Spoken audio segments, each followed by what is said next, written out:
there's people on the internet who don't like us. Do you consider them enemies? Yes. You do? No, I'm just kidding. What's up, you guys, and welcome back to school. But don't worry, everything is cool. I'm your host, Julyssa, and of course, I am here with the boys, Steve and Brandon. Say what's up, you guys. What's up? And we have a special guest today. We got Julie here. Woo! We got another Julie in the house. I know we got two Julies in here. Yeah. Hopefully we don't get too confused. I know. Yeah. Sure. I'll be like, huh? But Julie, we wanted to ask you a little bit about yourself because we're still getting to know each other. I was curious to know how you got into social media because that clearly seems to be something that was working out for you. I was wondering how your journey took you there and like how it's been. Well, I started when Instagram was a thing, right? When Instagram was about posting photos and all this. I just like posting. I also didn't know where I wanted to go career-wise. Mm-hmm. So when I went to college, I went for business. But I didn't know what type of business I wanted to do. And I knew that I love social media. So that's when I went to business marketing. So from there, after I got my degree, I decided to pursue social media marketing. And from there, I started creating content for businesses. That's where I was focusing from, starting my own company and promoting other businesses, restaurants, real estate companies, pretty much a little bit of everything. Mm-hmm. And from there, I decided that I wanted to do it on my own because usually when you work for somebody else, you're very limited. They'll tell you like, no, I don't like this and I don't like that. And I consider myself very creative, so I like things a certain way. And I'm also big mouth. So I don't know if you guys notice on my videos. So I wanted to say, there's a lot of things that I wanted to say. There's a lot of things that I wanted to share, and I wanted to share it my way. Mm-hmm. So that's when I started taking TikTok more serious, posting more videos, talking on the camera. And I really took it serious January. This year. Oh, Yeah. wow. This year was when I started my TikTok full-time, posting every day. And that's when my videos started to get viral. The last thing I expected for it to be was political, right? Mm. Nobody goes into this thinking like, oh, I want to be political unless, you're in politics. Yeah. But there was a lot of stuff that I wanted to say. And that's when the Target video went viral with the basket. Mm-hmm. Yeah. That's the one. And when I'm flicking off the inauguration, when Pedro Pascal posted me, like that was like one of my biggest breaks. Oh. So a lot of people were reaching out and they're like, Pedro Pascal posted you. And that was like my first kind of a big attention from somebody. Yeah. And from there, I just all the time posting all my videos that I was speaking out about politics, immigration. Those are the videos that got the most attention. And I just fell into this. Yeah, it's interesting because I think we share a lot in that similar journey. And like, I think we started the podcast kind of not sure what we wanted to necessarily represent, but kind of just being more authentic to ourselves, like being the most like biggest character of our own selves. And like you, I think we naturally just talked about politics because, being like of somebody who's a person of color and living in this country and living in Los Angeles specifically, it's such like, I don't know, it's so core to your identity. Yeah. Like, I feel like if you're not aware, then you're not necessarily using your fullest self. Like, I think that we all obviously have our heritage that we're proud of, and it naturally comes to conversations because of like what's going on in the country right now. You know what I mean? Like when we got posted by John Leguizamo or Becky G, I was just speaking on like Mexican and native like indigenous ancestry and stuff. And so I share a lot in I guess in that journey with you, and we all do. Yeah. Because I feel like we don't try to be political, but our identity has become political. Yeah. Like our existence has become political, which is both like, I guess, a blessing and a curse. Because at least for me, I think it's powerful to meet other creators like you, or to kind of see how much it affects other people who aren't creators and are just commenting or liking or sharing your content. And it's like, this speaks to me, and I think that this is very powerful. I think it builds this community that I think I always searched for when I was younger, even before content creation. I think I searched for that community, and it's nice to see like, I guess, that community kind of growing more and more each time. I wanted to ask you, what are some highs and some lows of like working in social media that you've noticed so far? I feel like I've been doing it so long, so I knew what to expect. Mm-hmm. I knew that there's a lot of highs, a lot of lows, a lot of more lows than highs, actually. That's what I've seen. And sometimes you hit a plateau, because before this video, I did hit a plateau, and for like 3 months, I wasn't growing. I was posting, and yeah, videos got attention, but I did hit a plateau, and I was like, you never stop thinking of maybe I should quit. There's always that insecurity that maybe if this isn't getting any attention, then maybe I'm not doing the right thing. So it's just about pushing through, and I did, and I try to be as vulnerable as I can, put myself out there, the real me. I don't like people making assumptions of me. I always try to put a smile on my face. I always try to be positive, and people think like, oh, you don't have a hard life, or you must have everything great, and I don't. And even being a Latina, right? I know that a lot of people say like, oh, but you look Asian, you look Chinese and all this. And I do feel a little, sometimes, I guess, insecure, you can say, that people see Latina, they don't see my face as Latina. And I am so passionate because I did grow up in South LA. I grew up around Mexicans, mostly. And my mom, obviously, my parents are undocumented. I'm very passionate about this subject. And it's really sad that we've been going through this since probably I was in middle school. So I remember going through my first protest when I was in middle school. And I remember my parents always being scared to speak out, scared to go protest. And I know that I have a lot of privilege with my citizenship. And I just wanted to make sure that I was being vocal. I know that even just being, I guess, young, we have privilege in that way. Being a woman, being looked at as attractive, I guess you can say. We all should say something, even no matter how we look. Yeah. And even I made a video because people were saying like, why are you so political? And I made a video, I said, my face is political. Like I couldn't stop even if I tried. Even from my Chinese side and my Mexican side, these are two countries that are kind of being attacked by this government. Yeah, no, I agree 100%. I guess delving more deeper into it, because it's just naturally going to come up in the conversation. Recently, one of your videos has gone like mega viral, which is you helping your mom self-deport to Mexico. And there's just so much to kind of like cover on that ground. Like what made her to that decision? I mean, you talk about it in the video, but for people listening who maybe haven't watched it, what brought her to that decision, and how did that decision affect you and your family? Well, I feel like we all knew that if Trump was going to win, something like this was going to happen. So as much as we all try to speak out, to tell people don't vote for this man, at the end of the day, we were all heartbroken when this happened.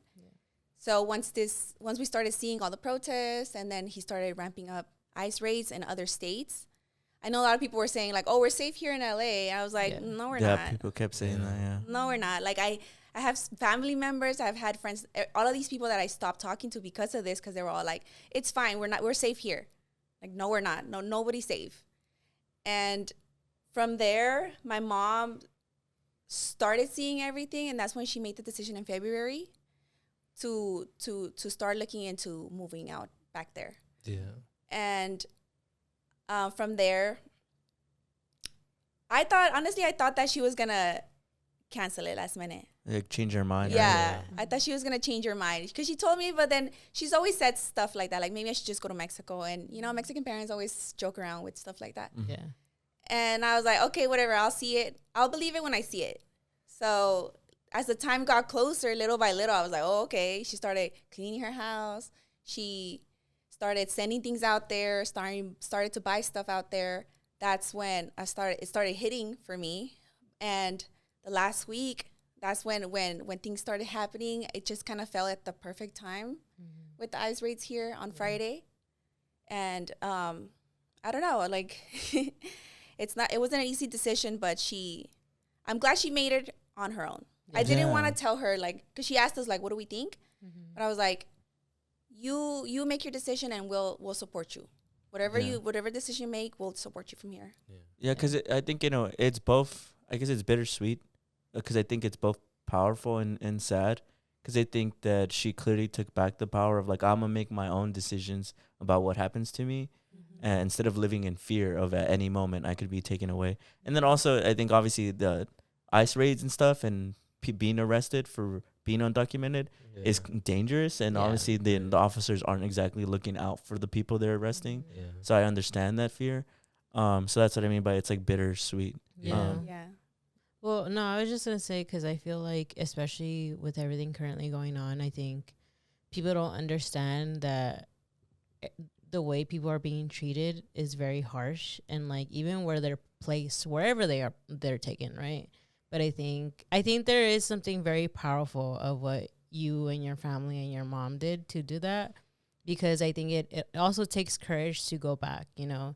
And I think that's something, because I do think about my mom, because my mom always jokes about it too, where she's like, because she's a resident, so then like she's always been like, oh well, I'll just move back and you guys will come visit me, like it's fine, like we'll be fine. But I think it's just the reality of like she won't be here anymore, and it's kind of like, I think the other reality is like we had to just come to this point where they kind of had to do that. But I understand that it's again fully for safety and stuff. Yeah.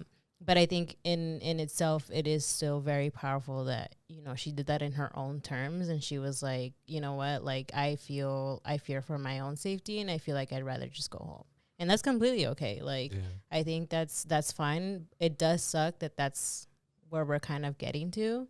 But I think, to me, I just keep thinking about my mom, where I'm like, because they're also thinking about like going to Mexico. And I'm just, she told us the whole speech of like, if anything happens, to like take care of each other yeah, and take care of like the house, you know? yeah, And like I think for people who are blessed and privileged enough to like not have to worry about that certain circumstance, I think it could come off as like an overreaction or as a reaction of fear. But it's people's realities. That's just true. It's just where we've gotten, and I think people can come off as a little insensitive when they feel that way, which is why I think your video did so well, because I think it really puts into perspective like the reality that people are facing, and that the heartbreak that families have to be separated to begin with. And I guess I wonder like how you kind of take all that. How do you like manage to navigate through your emotions and kind of like continue to just push forward? I feel like being the eldest daughter has really prepared me for this. As Latino families, the responsibility always falls on the eldest daughter. And sometimes I feel like my whole life hasn't been easy. So sometimes I feel like my whole life was me. It was just kind of preparing me for this.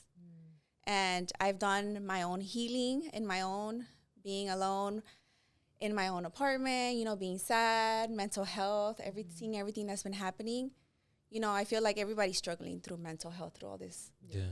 And, you know, we've always been a working class family. We've always struggled. We've always, you know, I grew up in South Central, so we've always obviously had gang violence. We had all this. I had all of that around me. And you know, you kind of go into this state of mind of there's no other choice than to just deal with it. Like there's only two options. I either just keep pushing forward, or I just defeat myself, and that's not going to happen. I have so much to fight for. My mom, thank God, she's still alive, you know? yeah, And I know that she's not close to me. I know that she's still, I can always go see her. So I have my own daughter that I have to fight for too. So, you know, sometimes I wonder if I didn't have my daughter, like, would I be fighting so hard? You know, it's hard. It's hard. We're all struggling for it. And the thing that keeps me strong is just like, no, I have so much more to fight for. It's bigger than just me. Definitely. Have you gotten any flack from, have you gotten any negativity, or has it been all love? There's been a lot of people that say, like, oh, well, if she's been here for 36 years, why hasn't she just fixed papers? yeah. And that comment pisses me off, because it's like, if it was that easy, wouldn't just anybody do it? Yeah. Wouldn't we all do it, right? Yeah. And I know, and it's also a very expensive process. Yeah, it is. It's expensive, and then a lot of people get denied. I've gotten comments of people saying, like, my parents are also filing for papers, but they got denied, and it's been really hard. And that's the message that I feel like needs to go out more. Just people knowing that it's not an easy process. It's an expensive process. Most immigrant families are not financially well off. So obviously that's why they came here. or even have the time. Like I think that's another thing that people forget is that like um like the status to citizenship, especially when you're undocumented, is extremely rough. Like I think that it people forget like all the smallest things, like even just making time for an appointment, even just making time to study like for some of the tests, Yeah. even all that stuff is a privilege that a lot of immigrant families aren't afforded. Yeah. Yeah. It's crazy because I did see some comments saying that in your video, and I'm like, it's just how ignorant do you need to be? Like, obviously, if it was that easy, so many people would do it. Yeah. Like, you think people are just undocumented because it's fun, because Yeah. like Yeah. they just want to be. Yeah. I Or also there's like think- some kind of benefit for it. Like, Yeah, There's yeah. no benefit. Or you Yeah. always hear like, oh, they chose to come here illegally. That's the way that they wanted to do it. And it's Mhm. like nobody chooses to just leave their hometown, their families, Yeah. just for something like that. Like it's because of the system and how hard it is to just get a visa or a green card, whatever. And it's also just, and when they're here, it's Yeah. so expensive. Yeah. And like how you said, like there's families who work paycheck to paycheck, like they can't afford it. Yeah, And I even think- regular citizens work paycheck to paycheck. Like, Yeah. how do you expect like an undocumented family to be able to afford that? It's Yeah. also an extremely complicated on purpose process. Takes a long time. Like I know people who had gotten married and they were talking to me about how like it could take up to 6 years even through that route to get approved, you know, and there's just so much Yeah. complicated with it. Even that- with the stuff yeah. about when they're like, oh, they just want to come here so that when they have kids, they can get citizenship. But even then, like, you have to be 21, and even then, some people still get denied. Like, yeah. I think there's just a lot of things, and I guess in a way, there's myths, right, about why people don't get, you know, their citizenship, their green cards, all that. And I think for a long time, those myths have just happened that people Yeah. just don't understand now that, like, it's just hard. Like, it's a very hard and complicated process. Even for work, like, I started reading that, like, for work to get like a green card, somebody has to sponsor you. And that's Yeah. if your workplace wants to sponsor you. Like, there's some people who generally are, because I still think in that thing of like some people would like to take advantage of the fact that they're, you know, they have that immigration status, and some people don't want to sponsor their workers, like, and also it's just really expensive. Like the fact that a workplace doesn't want to do it, and because of the money, you really think that a regular citizen just has that money lying around to do that for themselves. And I think that's I feel like that's just the part that like angers me a lot, in the same way of like, oh, why didn't they just do it? It's like they're trying to do it. It just takes such a long time. Yeah, there's a long wait list. And I too. think I even read somewhere that they were like, even like people who filed back in like 2007 are barely getting contacted.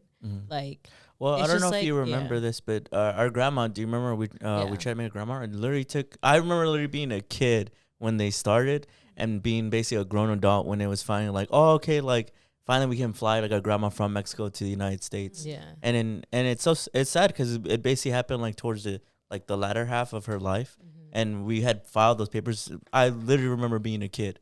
Yeah. So it's not as easy as people make it out to seem either. Yeah. And also I think just even like I think even regular people who are first generation or have become citizen or were naturalized, these people still live in fear even if they have citizenship. Yeah. So if your mom has a fear of being still like harassed or deported or put into like inhumane situations because of her status, I think that's still valid. Like I don't think having a document really changes that Yeah. much People either. still get profiled all the Yeah. time. Yeah. Yeah, and even now, everybody that's getting detained for going to their court hearings or their visa, Yeah. Yeah. this is now our reality. Even if we wanted to do it right, they're still getting deported, they're still getting detained, they're still being abused, they're being Yeah. tortured.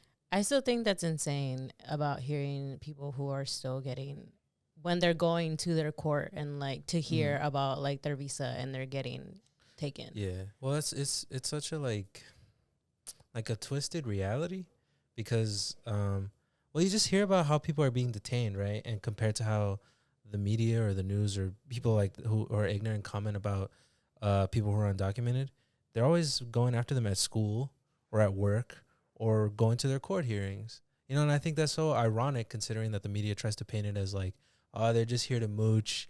Nobody's working. Nobody's doing it the right way.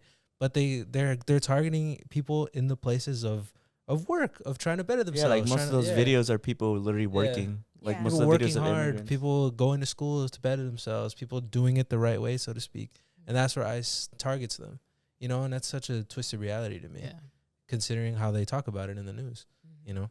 Has it been overwhelming or more supportive seeing all the people reach out to you? Because I saw even Viola Davis commented on your post, I didn't see right? that. Yeah. Kerry Washington, too. I saw Kerry Yeah. Washington. Yeah. It's been so overwhelming because obviously as a content creator, you want to go viral. You want to get attention, Yeah. right? But to go viral for such a sad story of A vulnerable story. losing my mom, I guess, like, you know, it's hard to say losing, but I'm not losing her. But just to say bye to my mom, I'm sad. And then I'm also happy and excited that all of this is happening, not just for me, but for her. She's getting so much support. Yeah. People are like, we want to follow her on TikTok. Like, we want to see her progress. It just feels, I don't even know. Like, sometimes I say, like, I feel like whiplash. Like, I don't even know what to feel. Yeah. And that's why people are like, are you okay? I was like, I don't know. Yeah. I don't know. Like, I try to always, like, my defense mechanism says to just, you know, smile, right? That's always what I do. I smile. But at the same time, like, I don't know what's going to happen. I don't know. Like, I'm still very sad. I still cry for my mom. Like, I see her kind of adjusting over there. But I am very grateful for everybody that's been so supportive. Yeah. And your mom's like reaction to all this, was she like sad? Did she feel kind of, you know, as mothers do, try to be strong for their kids and not show emotion? How has your mother kind of reacted to self-deporting? She was sad. I know she was leading up to it. She was so sad. And I know she was staying strong. She was trying not to cry. Like, I still saw her cry, and it makes me emotional every time I see her cry. But she stayed strong, even like saying goodbye to her. Like, if you see her, she's not crying. But I know she was telling me, like, once she was in the plane, when she didn't see us, that's when she was crying, and she felt so sad. And she was wondering, like, if she made the right decision. And I know a lot of people are like, no, stay here and fight, keep fighting for your kids. But at the end of the day, we're grown-ups. You know, it was sad for her to leave her grandchildren. You know, my nephews are 2, so she won't see them grow up much, right? And my daughter, when she has her quinceañera, is she going to be able to come? Like, we don't know. Yeah. So these are things that she thought about before making the decision.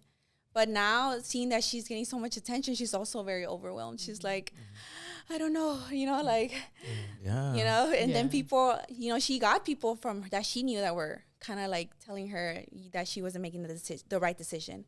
That's why she didn't want to tell a lot of people.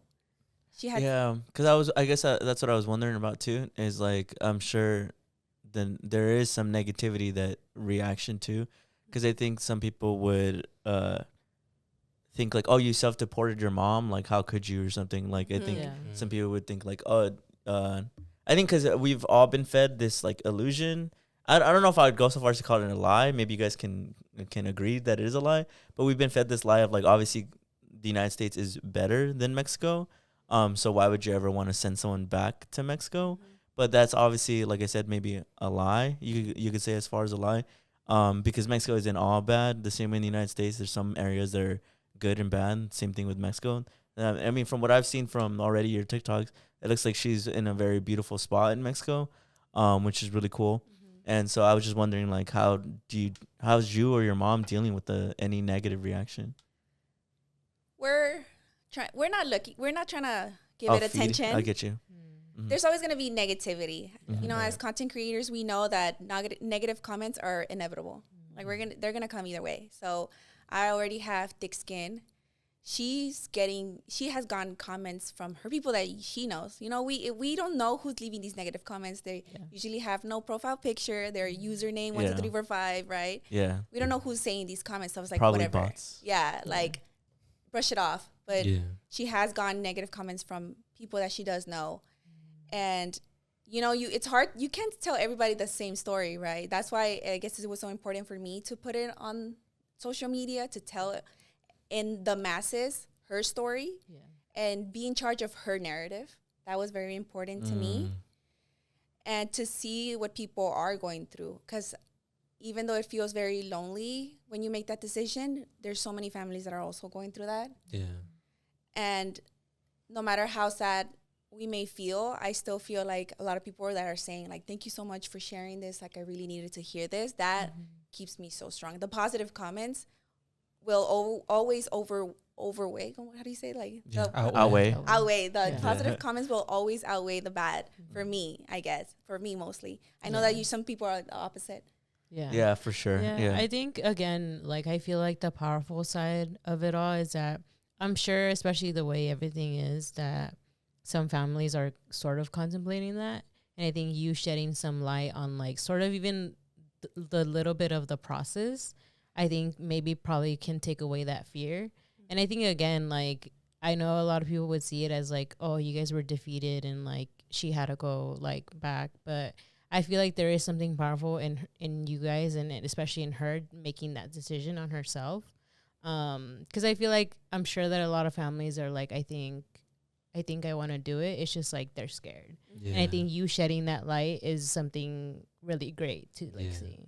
Absolutely. I think that, well, we'll get into it in a minute, I'm sure, but like you turn on the news and all everybody's talking about is LA is rioting. LA is on fire. It's a war zone out here. And I have yet to hear anybody talk about, like, if there is that, why it's happening, why there's so many people who are facing their loved ones, their partners, their parents, their siblings. The reality is they might come home and they're not there, you know, and you hear about it all the time. Like, ICE, they'll try to find them, and ICE is like, I don't know where they're at. You know, it's a scary reality. You know, it's what's happening is pushing people to have to make these kinds of decisions to leave their families, you know? And I think you shedding light on that is important because I don't think it gets talked about enough. I know everybody says that, but I still agree it still doesn't get talked about enough. It gets overshadowed by these narratives that aren't true, or the news just cherry picking what it wants to talk about, you know? So, yeah, no, I agree, because I also think that people's reactions, as people seem to be so surprised by like a Los Angeles reaction. Like, I was like, oh my God, like, how could they do this? But any person will tell you, like, you hear a mother will be like, I would literally kill for my children. And this isn't me promoting violence, but I'm just saying, you're really expecting such a like muted, very low key reaction out of people's families being separated. Yeah. Like, of course people are going to like absolutely lose their shit. Like, what do you mean? Like, obviously people are just going to react naturally to what ICE is doing. Like, it always is escalated by the ICE officials and by the police and by the government itself. Like, this is just a reaction. It's like if you punched me and then I punched you back and you're like, bro, what an overreaction. Oh my God. Yeah. Like, it's like, this is the most reasonable reaction you can have. Well, of course. I mean, like, look at what it's saying is what I think is like, there's these ICE raids. There's people peacefully protesting. I believe peacefully protesting. I was there. Peacefully protesting for their families, for, like I said, their loved ones. And then you have the military being sent in to be like, no, this is happening whether you like it or not. Yeah. You know, I think that's just scary reality. And like you said, I don't understand how people want people to react. Like, I don't. Yeah, no, I agree. So was the ICE raids, like, were they a big contributing factor of your mom being like, it's like now or never, or was they unrelated? Yeah, it definitely was. She knew that she didn't, obviously we don't want to see our mom get arrested. Yeah. And we all seen videos of moms being taken.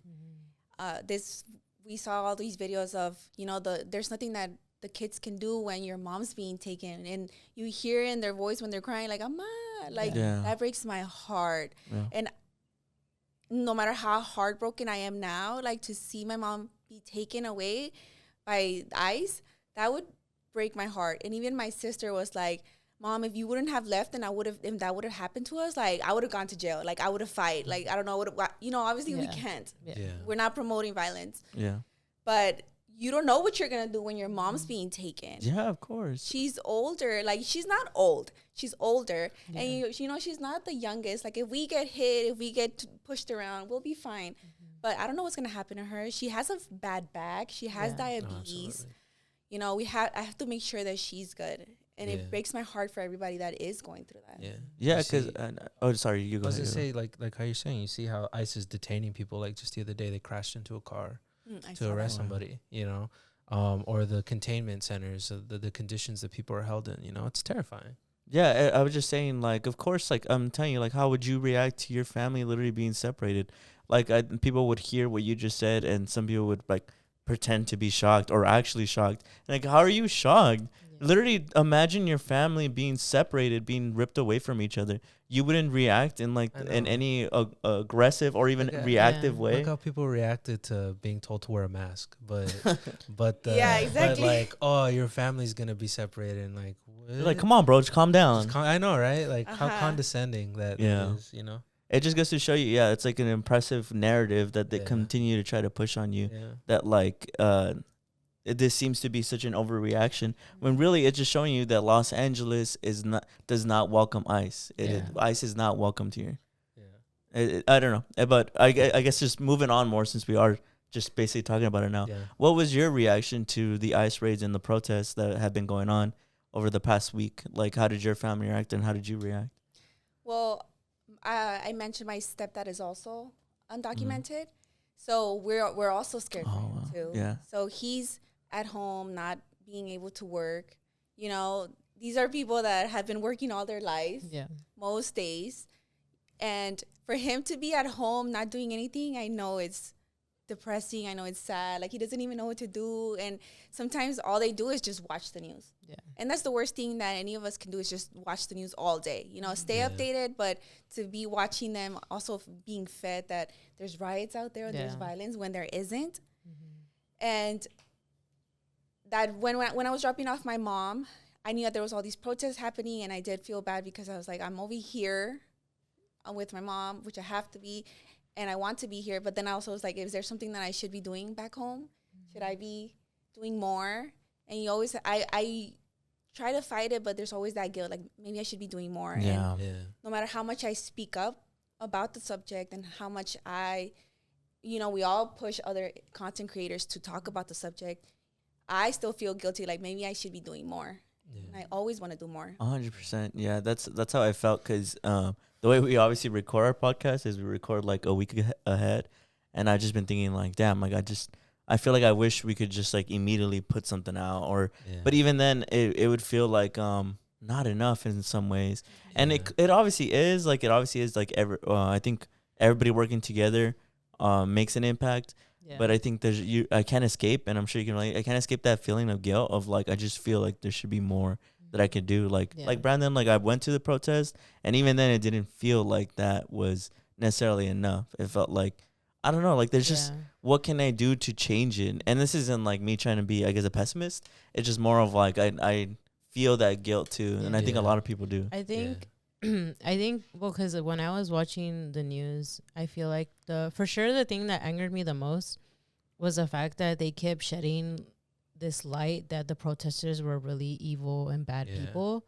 when in reality, and we know this, right, that like the people who are enforcing, like, you know, the federal government, like the police, ICE, the National Guard, the military, I feel like those are the evil and bad people. But they always see like the protesters be the bad people. Oh yeah. And so like for me, that kept angering me was like, I think for the show, what we can do is that because we're from here, just shedding the light of like, there's no riots. It's all protests. Like Yeah. they're free to do, like that's part of, you know, like our right. We have the freedom to protest. Mhm. And the only reason they get violent is because cops I've seen and I've heard cops start like instigating and harassing the protesters. Yeah. For the most part, if you guys ever see a protester saying something to a cop, it's mostly just them telling them like, hey, like what you're doing is wrong, like check yourself, like, or especially like you've seen the videos of like some of them are Latinos, like they're trying to be like, what are you doing, like you're attacking your own people. Like I think they're trying to have them come back, sort of like come to their reality of like what you're doing is wrong. And I feel like people or the news makes it seem like, oh, they're yelling at them and they're being disrespectful, when in reality all they're telling them is like, what you guys are doing is wrong. And like I think that's the thing that angered me the most with the news, is that they kept being like, oh, they're like tagging and all these things. And I'm like, okay, they vandalize, sure, it's wrong, but don't you think that separating families is even worse? Like, I just felt like the more they kept saying things, the more I was just like, but I feel like what I specifically and all these like law enforcements are doing is much worse than what these protesters are doing. Like, and I think that was the part that I kept thinking about, was that like, I mean, you guys went, right? And like how you said, like you heard like the helicopters like being like antagonizing people, and it was just like, it's just like, but the news never puts that out. Like the news never says that law enforcement is the one who's actually like, you know, overstepping, you know, their I guess power, right? They shot a reporter. Like I think people, I think that's the biggest thing with the news, that I have so much, I guess, hatred now, is that like they paint like every single one of us as bad people. And I think to think that then like people who aren't from here or in California think that the city is burning down, when in reality it's not. Like we're all fine. It's just like our lives are in danger because of the fact that there's these ICE raids, like, and we feel like we're under attack. Like our family, like how we said, like LA County majority is Latino, you know, and I feel like majority of our people are getting attacked. Of course we're gonna do something about it, because it's like, why are we gonna stand and see families get separated? It's supposed to be a sanctuary city too. Well, I was just gonna say, I guess speaking on you brought it up, like I when I went to the protest, there was a helicopter that was flying over me and the rest of the protesters that were there, that was literally taunting us, saying, why are you guys running, like I thought you guys wanted this, like I thought you guys were so brave, like over the speaker. Like I wish somebody had been recording, because I just think that's so insane. Like they're clearly like antagonizing us, and not only that, like it literally broke my heart. Like obviously I knew LAPD are evil guys, like it's not I wasn't surprised, like the LAPD are bad people, but I think it was heartbreaking to me, because actively I was surrounded by people that were just representing like their families and their community and our culture, that just felt like these families are being tormented. And for the police, even if it was just one helicopter taunting us, like it broke my heart. Like it genuinely broke my heart, because I just felt like, wow, like we really are just like less subhuman to you guys. We really are just like cattle to you guys. Like we really are just a problem to be dealt with, not a human being to be empathized with. And it genuinely broke my heart. Like I could not believe it. Like it was, I just could not believe it. I remember just driving home and just being in disbelief that happened. I think it's also like a perspective shift, because I feel like I don't know, like I feel like being part of a protest and then just seeing or hearing about a protest on the news, like man, the difference of what they're saying versus what's happening is mind-boggling to me. Like I've never, like obviously everybody says never believe the news and the cops, right? But it's one thing when that's all you're hearing about them, right? Is all that's the only thing you get from there, versus being there and then seeing later how they're talking about it. It's like, oh, they're just lying. Like that's not at all what's happening. Because when I was there, the cops are antagonizing. They fire tear gas into the crowds. I mean, the crowds were some of the coolest people I've ever met. There's people pulling up with water bottles to give out to people checking up on other people, people handing out masks and wipes. This one girl had like a med kit. Like there's people. Like, I thought some of the coolest people ever. People having conversations, talking about like sharing their stories, just holding up signs. And then every 30 minutes or so, the police would get annoyed and fire in some tear gas and back people up. Or they'd have a riot shield, or they send in like 6 cars to go around and scare people. Or the horse? Did they have No, they didn't have horses when I was there. Or they'd have the helicopters like trying to blind you guys, you know? But none of that on the news. I mean, you turn on the news, everybody's like, oh, you know, they have the right to do this, but it crosses a line at a certain point, you know? I'm like, what line? Everybody's, I don't know. Well, specifically, like, being at the protest, too, 85% to 90% of it is peaceful. Just people standing around chanting, telling the police and the city what they believe, and about maybe 10 to 15% of it is actual people that like maybe it gets out of hand or somebody breaks something or somebody gets hit. Yeah. And but the news and media and the government only focuses on that short period of time. It could have been 9 hours of peaceful protest with less than 30 minutes of violence occurring, and they'll talk about that 30 minutes for the rest of their coverage. And I think that's what annoyed me. That's what really was like a perspective shift for me, because I was there and we were just peacefully protesting, and and then hopping on the news, they only talk about the part where for me it was they were on the horses, like hitting the people and doing tear gas. Like, look at these unlawful citizens getting violent, when really everybody was just standing around peacefully protesting for majority of the time. I think it's ironic too, considering that they shot a reporter. Like you can see it. She's talking. Police look at her. Just shoot her in the leg. Yeah, the camera work was so good on that. Yeah. And to me, it's like, you see how even you guys are being treated. Yeah. And you'll go on there on your little TV and say, they won't say anything. Yeah, they won't say anything. Yeah. Oh, we must have been doing. I think wrong. too, the one thing that I kept hearing was that one of the reporters kept emphasizing that law enforcement was using non-lethal weapons. Yeah. And then he like compared the ball thing that they were first throwing to a rock. And they're like, oh, this is what the protesters are throwing, which is a rock, right? Yeah. And then he showed like the little like ball of whatever the law enforcement was using. And I was just like, yeah, but like that's a rock. Like, you act like what you have doesn't hurt at all. Arm strength versus gun strength. Yeah, like I just feel like that's why I'm like, the whole time it was just making me mad, because I was just like, you guys make it seem like they're horrible people when they're legit just standing up for something. And that's like, also bullshit, because like in the whole like rubber thing, like the people who got shot in front of us, they got hit with these metal like kind of like ammo things. I don't know what they were, but it clearly was not one of those soft things that they put on the news. Yeah.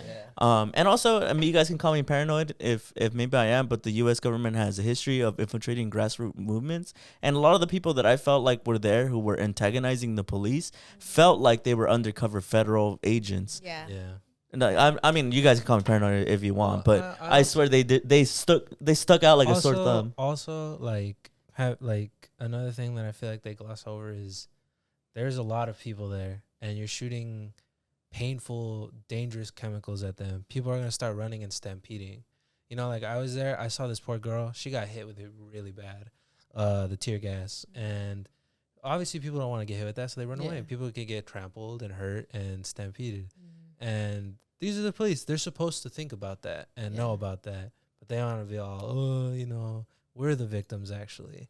While they have the riot gear and they're on horses and they're armored cars and they have guns and all these things. But and I just saw a video. I think this was probably yesterday, because right now that we have the curfew in downtown LA, there were people that were protesting, and they kind of caged them, kind of blocked them to leave. They were asking to leave before the curfew, and they weren't letting them go, and they were waiting for 8 to hit so they can arrest everybody. And they let out the reporters to go home, but they were just being held hostage pretty much so they can then arrest them. I don't know what happened to them, but like, they also fired, I think, in 30 minutes before curfew. They fired into the crowd before curfew. So I think this narrative that it's the protesters doing all that. It's just like Angelino's rioting. Well, it's wrong. I mean, I think it's like I said, it's a big perspective shift, because you hear about that in history, or when we went to school, or when I went to school, when you hear about it, or even like in 2020 when there was the riots, and you hear people talking about how, it's so violent, this and that. Like I said, it's not that I ever believed that, but when you see it on the news and that's the only thing you're hearing, it's like, I mean, I guess it must have been crazy down there, right? But then when you're a part of it, it's like, oh, they're just lying. That's not at all what happened. What a major perspective shift. That's just what I wanted to say. Yeah, because I mean, I guess me speaking also more on the optimistic side of going to the protest, it was powerful to see like the community really like look out for each other. Like you said, there's people passing out water bottles. There's people giving people heads up about like where the cops were going. There's people like pulling ourselves, because the people did start stampeding, but it wasn't because obviously I have no reason. Like people didn't just start running for no reason. It's just also sad to see, because like obviously there is normal citizens, or maybe normal citizens, who knows, but that had an antagonistic kind of behavior towards the protesters. Because from my night that I went on the second night, There was this guy driving around this van trying to run protesters over. I don't know if you guys saw it in the news. Everybody had busted his windows. And then you said some guy was shouting white power, right? There's a couple hecklers, and then I don't know. It's just stuff like that where I'm like, are those real people or are those feds, dude? Yeah, right. Yeah. Trying to get like people riled up, right? I saw another video from when they were in the federal building, and then there was a guy who was wearing like a Trump hat or whatever, and then people saw him and they were like, what are you doing here? And then they just kind of ran him out. They didn't do anything to him, and then somebody was like, just take his hat, and then they just ran him out, like out of the crowd. They were just like, get him out of here, kind of thing.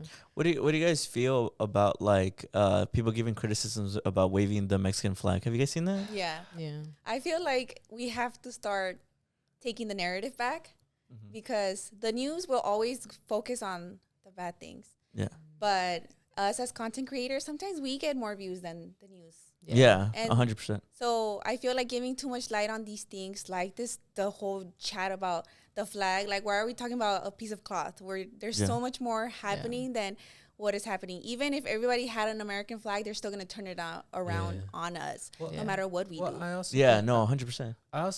this happens every time there's a protest. I find it so annoying that there's always some nitpick that they have. Yeah. There was another protest that just happened. Remember, they burned the flag and everybody was like, oh, they're making us look bad, this and that. There's always some sort of, I think, was it the Mexican they flag? burned the American flag American or something. And I think it was the American flag. And people are like, what? Oh, Even though yeah, burning the American flag is a historical protest, symbol of protest. I just hate that. I hate these nitpicks of like you're being inconvenient. That's what it's supposed to be, you know? Because to me, I'm just like, it's just that like whole like choosing one thing to pick at instead of focusing on the big picture. Yeah, or it's like, why don't you get out there? Like, Yeah. you got so much to say about like what the protesters are doing. You get out there and you protest your way, whatever, you know. I guess it's just weird because it's like, so you're watching this through your phone and you're telling them how they should protest. Yeah. Like, why don't you just go do it yourself? You're inconveniencing me the wrong way. Like, it's just weird to be watching something and you're like, you guys are doing it the wrong way. Like, there's just so many but nitpicks. it's like you're criticizing and you're like not even going. There's just so many nitpicks. It just feels like, damn, you just don't want us to do anything. Yeah. You would just people would just prefer if people just didn't protest. Yeah, Like, I think it's annoying because it's like people are protesting their families being taken away. Who gives a fuck how they what they're showing or how they're choosing to say? Yeah. If it's peaceful, who gives a fuck how they're doing it? Yeah. But you want to be like, oh, I would be out there with you guys if it wasn't for the fact that you were waving the flag. No, you wouldn't. And even like you just don't want to. Even the people that voted for this, like the Latinos that did voted for this, they're also being impacted by this. They did it like the right way, trying to be like assimilate to them. No matter how much you assimilate and how much you try to bootleg, like they're still gonna come after you. You can't change the color of your skin. You can't change your features. No matter how much we try to fix in this box, we'll never fit in. Yeah. Exactly. No, I think that too. And I'm like, because either way, this affects them too. Even if they don't want to, even if they want to be against, like, I guess, undocumented immigrants, this still affects them because probably have family members that are undocumented regardless. So, like, it is funny to see, not funny, because nothing about this is really that funny, but I guess we could find humor in some ways. To just see, like, I guess, like, Latinos for Trump, then you go out and protest too. This affects you. It has nothing to do with, like, whether or not you like Trump. Like, either way, this is your family being directly affected. I just think when people, like, criticize protesters, I don't think they're actually feds, but I think they're feds and bootlickers. They just don't want you to protest. Yeah. Because I feel like at a certain point, it's like, okay, then what does protesting look like for you? I think it's just people sitting down, holding hands. You know, they're supposed to be inconvenient. They're supposed to be disruptive. It's literally called civil disobedience. Yeah. You know what I mean? So I don't understand. I think the people who say that just don't want people protesting. They want you to sit around and do nothing. It's also insane as a Mexican American, like, to see Mexican American protests, and the first thing you think of is, let me critique the protesters, not the system, not what they're protesting against. Like, let me first attack the actual protesters. Like, I just think that school of thought just shows me that you're not for the cause, and you clearly would rather prefer if people just weren't protesting. Like, I think people tell on themselves a lot when they do that. And I feel like it's all those people that voted for this and they're trying to find us an excuse to justify their decision. There's so many people that I've seen that they're like, no, but it's this, but no, you're wrong. Like, you need to admit that you're wrong. Yeah. You voted for this, and we're not going to get anywhere pointing fingers. Like, no matter how much I want to be so petty and be like, look at what you did. You voted for this. Yeah.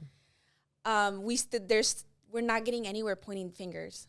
Like, you know that what is happening is wrong, even though you voted for this. And you just need to admit, like, okay, you know I was wrong, and let's move forward. Yeah. That's true. I do think it's people rationalizing like their own guilty conscience. Like, you see, I told you, us Mexican Americans, like, we don't even know how to be civil and be peaceful and stuff. I definitely do think people critiquing a lot of bootlicking and trying to assimilate. You know. Yeah. I hate that.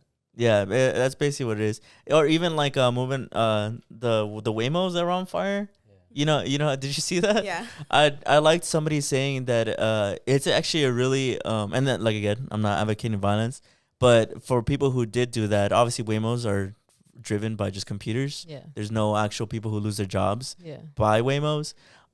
It's a very strong kind of imagery of protesting the system of the United States, the fascism and capitalism in the United States that only seems to be more rampant in 2025, where you have AIs taking jobs. Yeah. So I don't know. I know it's unrelated, but I just felt like I had to touch up on it. No, it's true, because a lot of people were saying like, oh, now I can't get a cheap ride.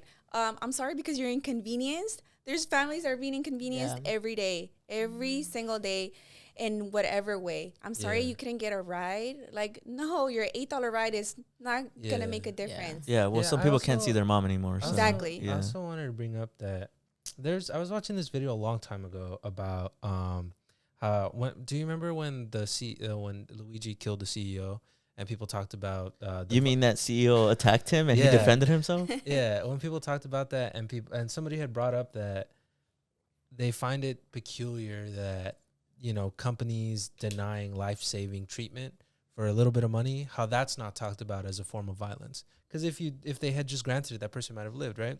And I think that that kind of idea carries over to this situation a lot, is everybody wants to talk about the protests are so violent. The protesters are so violent. LA is burning. It's the people who are the problem. But it's crazy to me that nobody wants to talk about how what's happening to undocumented immigrants is also violence. Like, the people are being ripped out of their homes, separated from families. I mean, there's very sad images. You mentioned it earlier about children crying for their parents that are being taken in by force. That's a form of violence. You know, you see the president talking about how, like, where he's making jokes and taunting about how, like, LA's burning, like how it was a few months ago. Or, you know, all these things. And I think it's crazy that that's not talked about as violence, or that's not talked about as uncivil or criminal, depraved even. But people showing up for their community, that's what everybody wants to focus on as uncivil or wrong or depraved behavior, or, you know, all this stuff. And that gives me so much ick inside, you know. It's more saddening when it's coming from our own community too. Yeah. It's like, damn. It's hard. I try not to think about it, because sometimes I feel like that's their goal, right? For sure. Let's all put them against each other so they can stop fighting for each other. Let's put them against each other and have them fight. And we all get those. It's way too close to home. It's not even just the internet or haters. It's sometimes our own family that turn on us. Yeah. But I always try to look past it. Sometimes, you know, we are fighting for, sometimes we're even fighting for people we don't know.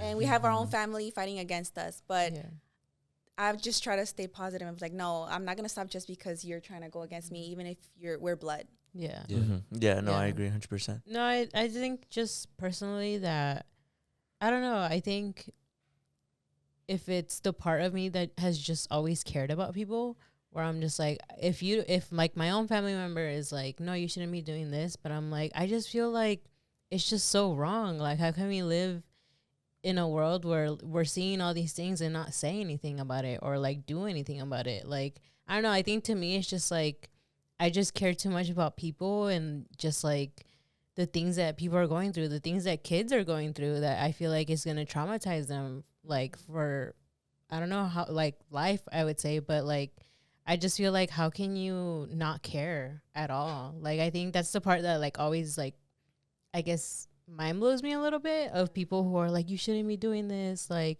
what they're doing is wrong. They're criminals. When the other thing is that what they're doing isn't wrong. It's, what is it? It's like a civil violation or something. The civil offense. It's a civil offense. Like, they can still go through like due process, all these things, like, and none of that is being given to them. And I feel like, how can you see the treatment of all these people and say like it's okay, or like we shouldn't care, or like just nitpick every single thing? And I think, to me, I just feel like I feel like I have to care for people, because like someday that could be me, like, or that could be just anybody that I know, and I feel like I don't want to just stand here and not do anything. Like, Yeah, I think you touch on an important point, and I think that this is where the topic kind of broadens and even gets deeper, is that people think that this, like, people who aren't Latino or who are maybe white American think that this doesn't affect them, but it does, because it sets a precedent of like what the government can do. Or even people who are Latino and have papers or who are documented. Because I don't remember specifically who said this, but I think it's important that people defend and protect the most vulnerable in our society. And right now, the most vulnerable in our society are undocumented immigrants. Because I think after a certain while, you don't know when you'll become the most vulnerable. yeah, You know, like you said, it sets a precedent of what the government can do, because people get profiled.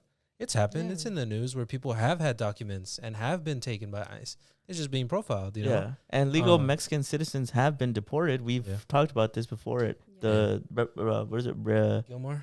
Mexican repper. Oh, the repatriation. Yeah. So actual citizens have been deported before in the U.S.'s history. Yeah. So to think that because this is happening to Latino, maybe I'm not Latino, this won't happen to me, is kind of oblivious to how evil the government can really be, how like fascist the government can really be.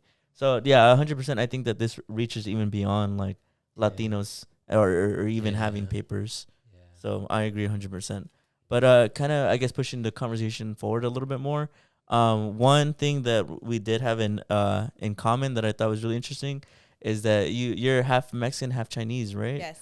Our good host over here is the same way. Oh, no way. Yeah, and I don't Good, think that's I don't think I've ever met anybody else Me neither. with that heritage. Yeah, me neither. So I just thought it was an interesting thing to point out. Yeah. And I was kind of curious to see like how was it? Because you touched on it a little bit earlier about how like you grew up more around, I guess, Mexicans. Yeah, so my dad's Chinese, right? So I guess Where do we start? Yeah. My dad was a lot older than my mom, a lot older. And my mom was, I think he was like 40 something. I made a video about it. He was like 40 Really? something and she was 15. So very much grooming, Wow. very much taking advantage of, an immigrant. Yeah. He offered her help, that support of being here. So once my mom had me at 18, and my sister was a little bit after.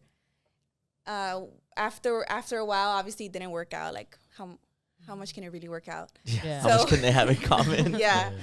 And my mom with her legal status, her undocumented status, and he was a resident, I think he was, but he was also an immigrant. Oh. When they broke up, she also didn't want to do this big fight about child support and all that stuff. And she was scared that he would take us away, if she's the immigrant, if she's the undocumented one, like how much more support does he have against her? At the end of the day, she'd prefer to just push him away, and then he happily left. He probably has like 10 plus kids with different women. Oh, wow. So, So you don't know him too I know well? him so the last time I saw him from there, it was probably when I was like 5'7". Mm. And I saw him again once I had my daughter, probably around 20 maybe. Mm-hmm. We found him, and I was able to ask him a lot of these things and why he left. And he had his own thing. Obviously, at the end he ended up being bankrupt. When I found him, he was already like retired, getting government assistance for that. So it was just crazy to, probably him being the stable one when he met my mom, to then meeting him later in life. as being just an old man. Yeah. Just an old man, retired, you know, taking the metro. So, yeah, he wasn't in my life for most of my life. And we grew up in South Central. My mom got with my stepdad a little bit after that. So he's Mexican, and we were born and raised in South Central. So around Mexicans, Black and Mexicans. I went to school there. I didn't leave South Central probably until I was probably like early 20s maybe. Yeah. That's So, usually where I hear yeah. too. Wow, that's crazy. That's a crazy life story. I almost can't even wrap my mind around it right now. I know. That's what I'm saying. Like, I've gone through so much, like a lot to process. Yeah. I had to process a lot of these things, you know, even the daddy issues. Like, I processed all of that, you know, having my daughter so young, having my own bad relationships. Yeah. It's a lot of healing that I had to go through. It took a lot of time. It's something that I feel like we all have to go through. And I feel like I've took my life back, and now I feel like I see things now. I see people how they act. I'm not gonna be taken advantage. I know how to, you know, call people out. I know how to use my voice. I know how, you know, I'm not gonna stay quiet. My mom always showed me, like, no, speak up, speak your mind. That's what I do with my daughter. Like, speak up, use your voice. And, you know, now all of this is happening. Like, this is one of many things that continue to happen to me, and hopefully it gets better from here. Have you tried to reconnect with like your Asian culture? Yeah. I try. You know, it's on my own more. It's more like with friends. You know, we have Alhambra here close. I try to go to the market. I go to the Asian markets, and I try to do recipes and celebrate Chinese New Year. Okay. I have no idea what I'm doing most of the time. Like, it's mostly just me and the internet. Yeah. So me trying to reconnect with that. And then there's always that thing where, like, if you're doing anything like that is not Mexican, it's like, oh, well, all of a sudden you're not Mexican. I was like, bro, I'm both. I'm both. I need both. Yeah. I'm very much Mexican, but I'm also very much Chinese. Like, I do feel a pull towards the culture in both ways. And in my way, I mix it in my house. I have a little bit of both. Yeah. And were you always aware of your mixed heritage? And I know that sounds funny to say, but I'm sure maybe you turned like 7 and you're like, wait, what? It was so funny because I grew up in South Central where there's no Asians unless they're probably in the liquor stores. Yeah. So me going to the school, even from elementary, like, who is this little Asian girl? Like, I look very much Asian out there. Yeah. And a lot of, like, grown-ups would be like, qué bonita está la chinita, ¿verdad? Yeah. And it would be like, oh, okay, like, it's always been a thing. Like, maybe if I grew up around Asians, then it wouldn't be a thing. Yeah. But because I did grow up with Mexicans, and Mexicans will always call it out, like, you're not Mexican, you're Chinese. I was like, okay, like, I'm never Mexican enough. Yeah. But, you know, I am very Mexican. And then I go out to the real world out of LA. They're like, oh no, you're way more Mexican. You're too Mexican. If anything, a lot of people are saying, like, oh no, you're like way more Mexican than me, and I'm more Mexican. It's just like, you know, we're all different. Yeah. You have the, like, Latina accent. Yeah, that's what they say. I was like, I look at you and you look Asian, but then when you talk like Latina. Yeah, it's also so mind blowing because a lot of things you're saying is literally like stuff that you always mention. Yeah, well, I mean, like you said, I feel like I didn't live here, but I went to school around here, literally like down the street, and not a lot of Asian people around here. So I didn't really have, like I said it before, that I feel like your environment, your friends, and the people you go around kind of inform your identity a little bit. So I think a lot of people, like you said, wouldn't have a problem calling it out. I looked at it a lot more when I was younger. I had a really big chubby cheeks, and then the bowl haircut. Bowl cut, my hair would just fall that way. And like you said, people would be like, "Oh, el chinito." I hated that. I'd be like, "Bro, stop calling me that. Call me the Mexican." Oh, no, just like, I just want to be one of you. Or just call me my name. I don't know. To me, it sounded so derogatory. Like, I was like, "Bro, stop calling me that." But you're a little kid, so you can't really say nothing. Yeah. But you know, I relate to you a lot in what you're saying, where I feel like it's difficult because it's like you're not one, you're not the other, you're both. But in a lot of these cultures, there's a lot of a Puritan, like, or purity kind of idea, right? Yeah. Is your mom or your dad? My mom's Chinese, my dad's Mexican. Oh, it's so like the opposite? Yeah, and they have an age gap too. Yeah, they also have age gap, but it's not like that. Yeah. Yeah, and then a lot of people be like, well, which one are you more drawn to, or which one do you identify more? And I obviously identify more with being Mexican because that's where I grew up with, and that's most of my friends and my family. But at the same time, it's like, I'm also very Asian. People look at me and you're like, but you're Chinese. Like, Yeah. and even when I've talked to, I've tried to apply for like brands and stuff, like Latina brands, because that's what I feel pulled to. Like, Yeah. I'm not that Latina face. Yeah. And that's like, oh, like I work through it. I'm working through it. You Yeah. definitely have mixed features. Well, yeah, Yeah. for sure. Or they That's the think I'm thing. Filipina. Oh, I yeah. get that too. Yeah. Or Korean. Yeah. Yeah, because you're lighter than me. Yeah. No, yeah, but I always found that weird because it's like, well, I don't have a lot of Chinese friends. I speak Spanish. I don't speak any Mandarin or Cantonese or anything like that. I know a little bit of like Chinese stuff. Like I know a little bit of like, because my grandma, she would every now and again would show me some stuff. But for the most part, I can hang with like the Latino stuff. Like I know what people are talking about more, right? But it's weird when the entire world is like, that's not what you are. You don't even look like it. So it's kind of like, it's like weird when you feel like the external doesn't match the internal. Yeah. Yeah. Yeah, I'm sure you can relate to that too, because just the way you speak very much like someone from South Central Yeah. who grew up around Mexicans. You have like a South Central like accent, like even though some of the words that you say, I'm like, whoa, that's kind Yeah. of crazy. Yeah, but that's pretty cool. That's really cool, honestly. Have you dated like both heritages? I've dated mostly Latinos. Oh, okay. So I've talked to Asian guys, but I guess there's a cultural difference because I grew up, and usually Asian women are more submissive and silent and soft-spoken. I'm not soft-spoken. I'm very much loud. I'm going to tell it how it is. And I guess that feeds into the spicy Latina, but it's just like, whatever. You're like, that's just who I am. Yeah. And then even when I talk to guys just like in that way, I'm more like aggressive. I'm more like aggressive. Like I'll just tell it how it is. And then Latino guys are always like, oh yeah. And I was like, okay, whatever. That's funny. That's kind of cool though. I like seeing the mix of the Asian and Mexican culture. I think maybe because I always grew up with Brandon, I always thought it was really cool. I don't know, but that's just a cool thing I wanted to point out because I was like, wow, what a cool thing when we followed you and I saw the flags in your bio. I was like, immediately messaged him. I was like, no way. Yeah, back when I first followed you. How does it feel sometimes? I guess getting like the wrong kind of political attention. Because I've seen some of your videos sometimes be reposted by like conservative pages, and I'm always and it kind of mind blew me because I knew you already because we had followed you, and I wondered how you handle that because we get that too. We get that a lot too, and we've just filtered the comments so that way they basically can't. They're talking to a wall basically. Yeah. Sometimes I give it no attention. Yeah, that's good. I know it's gonna happen. Like if Yeah. we're putting ourselves out there, it's inevitable.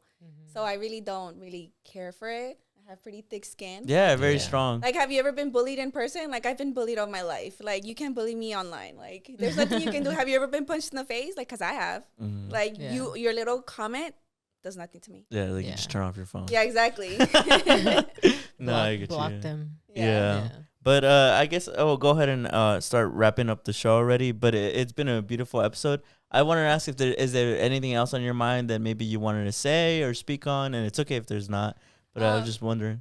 Yeah, like I do want to make sure that the message behind my story is that I don't want to be a walking advertising. I don't want to be a walking advertisement for self-deportation. Like, when those things started coming out about the ads, I don't want that. But I also don't want people to be scared. Like, if they do want to make this decision to go to Mexico, to go back to your country, it's not the end of the world. Mexico's a very beautiful country.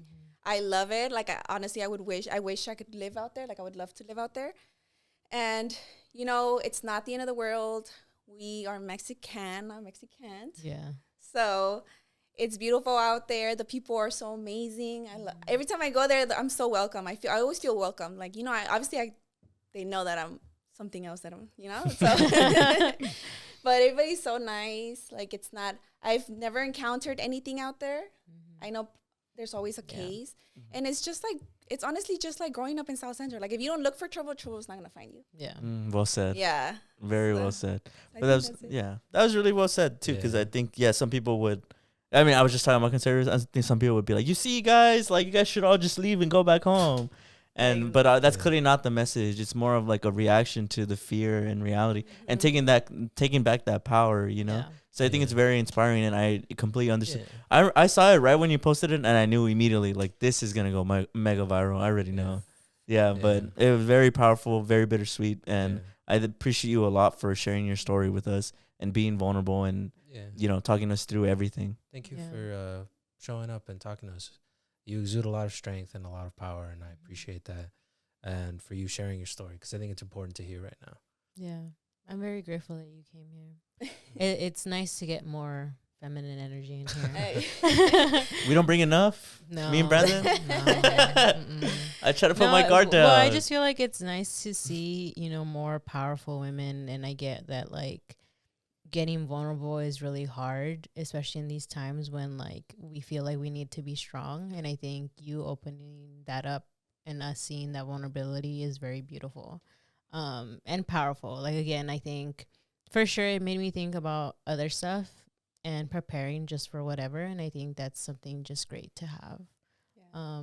So thank you so much for coming Yeah, on shout here. out to you. Shout out to you. Also, I wanted to say shout out on your videos. I love how you're always like mad in them. You're like yelling at us. It's always great. I don't know. There's just something about it where I'm like, yes, tell them. Yeah, tell the energy. them. Shout out to you. Shout out Yucky to shit. South Central Latina creators who are showing strength through vulnerability. And I'm glad you're getting all the support and attention. Yeah. Yeah, You really that's very deserve good. it. I think Yeah. it's very exciting. I Thank hope you so more much. beautiful Of things course, happen to yeah. you. Yeah, no, thank you guys for reaching out. I course. do really feel seen. Mm-hmm. And I hope that I can do good. I know it's way bigger than me, and I Yeah. want to do my part with whatever way I can help. I'm Mhm. here for everybody.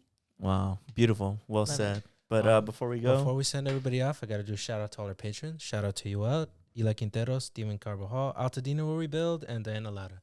Thank you so much for watching. Thank you again to Julie Ear for joining us. We really hope you guys enjoyed this episode, and we'll see you guys next week. see Bye. ya.